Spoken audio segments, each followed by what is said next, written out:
And then the thoughts begin to formulate. So there's this cognitive experience.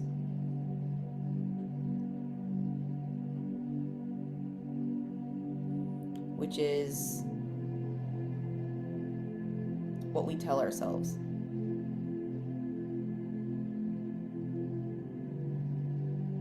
And then there's the emotional experience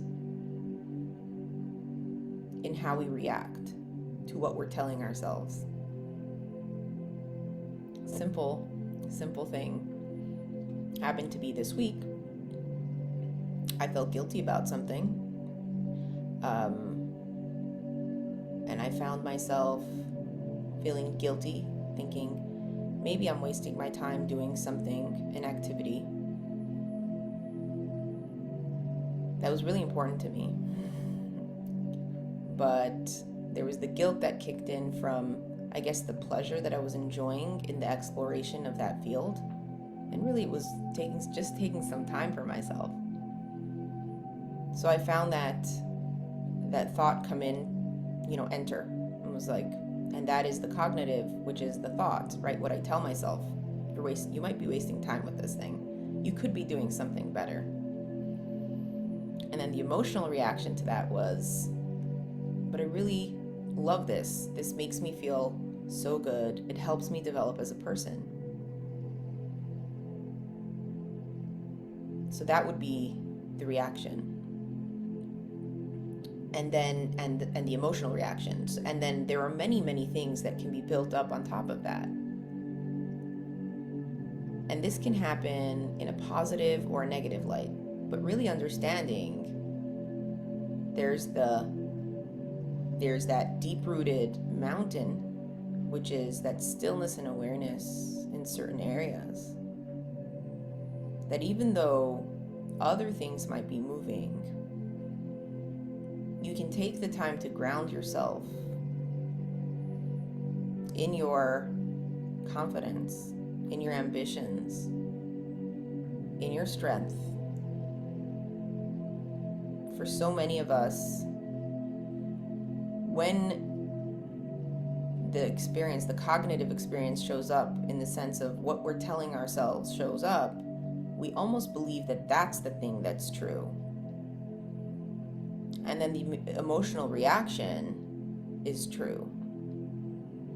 And yeah, the truth is, it is all true. But they're passing, they're moving. We could feel two very conflicting emotions in one breath.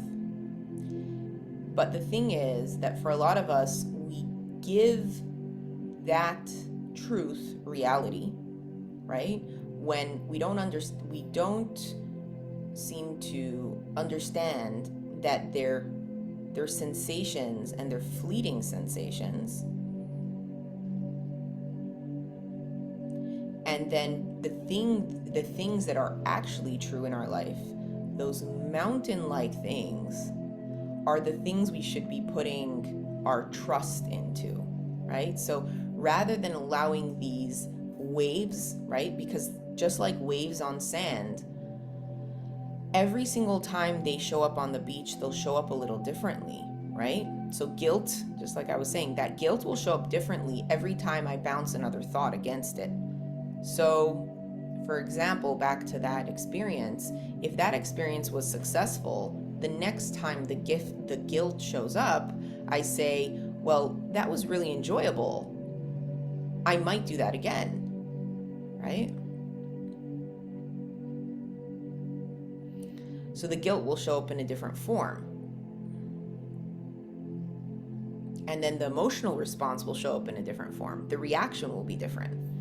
And they'll be ever so slightly different, right? So then when we go back to that sensation, the mountain, those are the things that we should be grounding ourselves in, knowing those are the things that we're confident about. And when we are finding that there are insecurities in our life, we have to ask ourselves, are these things deep-rooted insecurities, or are they the projections, right? The things we're telling ourselves, just like with the waves? Is it just a wave just coming up in a different form?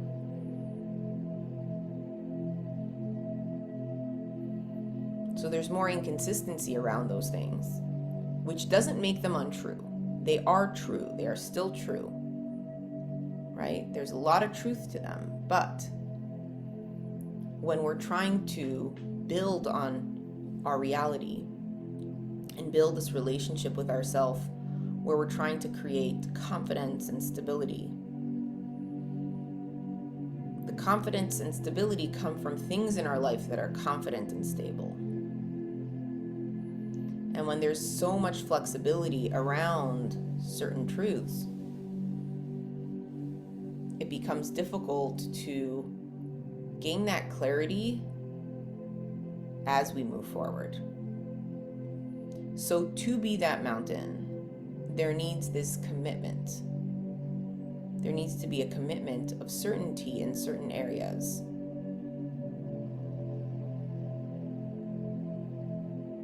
And it can be simple things.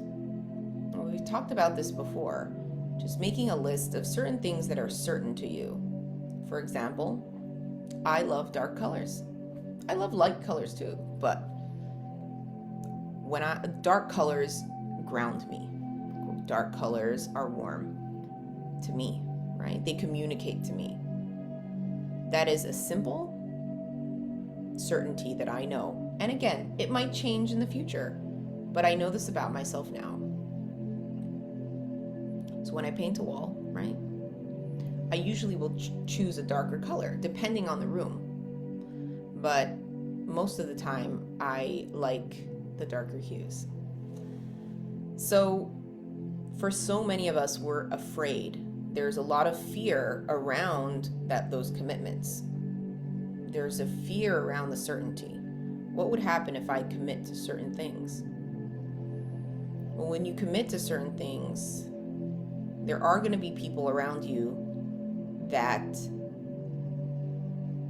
choose to create judgment around those things, right?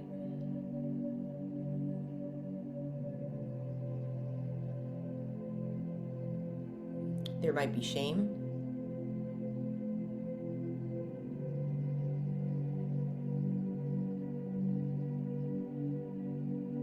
There might be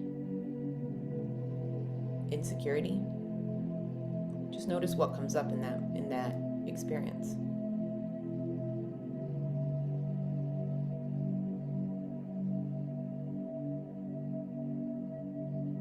But what happens if you give yourself permission to stand in your truth? And again, this isn't something you need to share with anyone. It's like that mountain. It just stands there. It knows. Nobody has to argue that it's small. Somebody can come in and say, you're small, you're useless, right? Yeah, this mountain's useless. Maybe to that person. But the energy of a mountain is great. It's magnificent. There's something godly about it, right? It stands confident. It stands tall. It doesn't need anyone to confirm, right? So when we give ourselves permission to explore those things that we align with, what we'll discover is that we'll have more clarity in our life. There will be less voices. Right? So a lot of time there's a lot of chatter. And we can acknowledge that just like with the waves, every single time those judgments will show up, they'll show up a little different. Think of it almost like fashion. We all look back 5 years, 10 years, 20 years, and we're like, oh my gosh, I actually did that. And when we're looking back at that perspective, we're looking at this interesting experience where what we're seeing is our view from now to then. So just take some time to notice how those waves alter and change. And and just notice that they're changing. So when they show up, they shouldn't be that threatening. Thank you so much for joining me today. This mountain practice is always available to you. I am Esther Levy. If you enjoyed this, like, follow, share. We do this on a weekly basis. Feel free to reach out if you want to join the group. To be continued.